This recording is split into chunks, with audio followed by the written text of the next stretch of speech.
पडतो.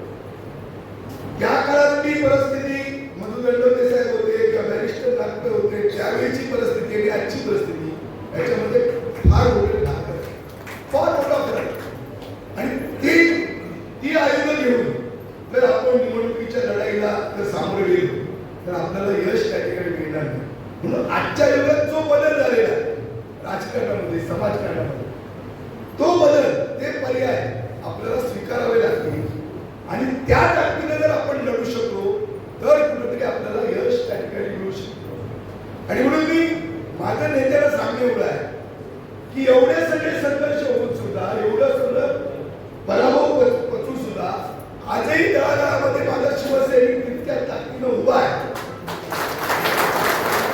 त्याला नेतृत्वाबद्दल विश्वास आहे आणि त्यालाही वाटतं कधी ना कधी या प्रवृत्तीच्या विरुद्ध मी उभा राहील ठामपणे आणि माझं नेतृत्व, माझा पक्ष मला मदत करेल आणि मी कुठेतरी यशस्वी होईल, हा विश्वास या माझ्या सामान्य शिवसैनिकांमध्ये आहे. मग त्या ठिकाणी आपल्याला नेमक्या काय उपाययोजना करायला त्यावेळी लागतील, कशा पद्धतीने यश हे सातत्य टिकवावं लागेल. असतात काळ जीवनामध्ये अनेक चढ उतार येतात, पण त्या चढ उतारामध्ये ज्यावेळी आपण उंचावर असतो त्यावेळी आपण त्या सामान्य ज्या कार्यकर्त्यांना आपल्याला त्या शिखरापर्यंत घेऊन पोहोचवलंय त्याची किंमत आपण ठेवत नाही, त्याची किंमत त्या कार्यकर्त्याची ठेवत नाही.